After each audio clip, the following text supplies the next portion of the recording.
Lesson number 114 is about unit multipliers. And a unit multiplier is just a fraction that equals 1 and is written with different units of measure. So here we have some different unit multipliers. 12 inches is the same as 1 foot. They have different units of measure, inches and feet. And we know 1 foot is the same as 12 inches. So it could have been written as 12 inches over 12 inches. And that's how this fraction is really just equal to 1. And we've got the same thing here. Now it doesn't matter which order we put our unit multipliers. We could have 1 foot over 12 inches.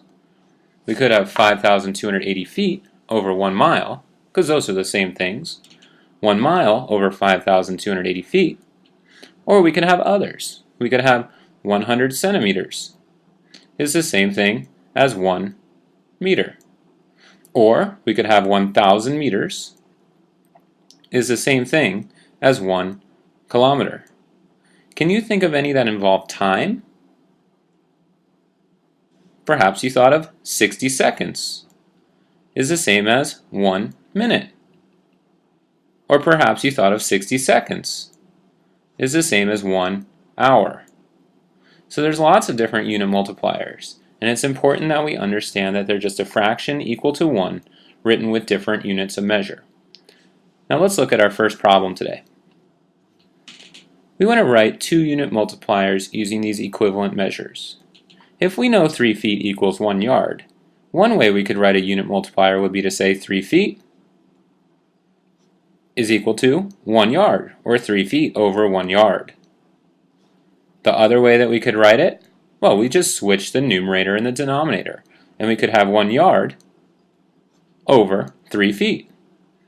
And now these, we first had an equal sign, we've turned them into unit multipliers by making them fractions equal to 1 with different units of measure. Now we can use these unit multipliers to do a problem like this. We want to convert 30 feet to yards using a unit multiplier. So if we have 30 feet to yards, we're going to have to go from feet to yards. And we know how many feet there are in a yard. We know there are 3 feet in 1 yard. Or we could say there's 1 yard in 3 feet. Now in this question, if you know there's 30 feet, how many yards would that be? Well, if 3 feet is 1 yard, 30 feet, well that must be 10 yards. Because there's always 1 yard in every 3 feet. So the answer would be 10 yards. That's one way we can do this problem. But we didn't actually use our unit multiplier that time. So in order to use our unit multiplier, what we need to do is to say 30 feet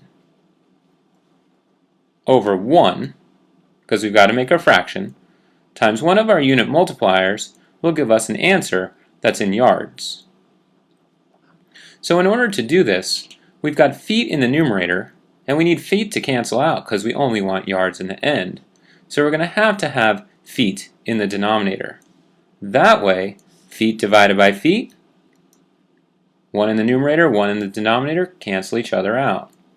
Well, if feet are in the denominator, yards must be in the numerator, and we know there's 3 feet in every 1 yard.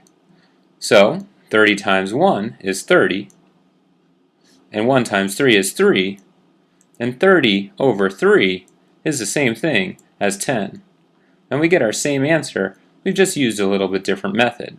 We did it the way the problem asked, by using a unit multiplier. We've got our answer, we've got to make sure we've got our label of yards, we're correct, and we can move on to our next slide. Our lesson practice will be on page 618. Make sure you've got your notes complete, and I'll see you during our next class.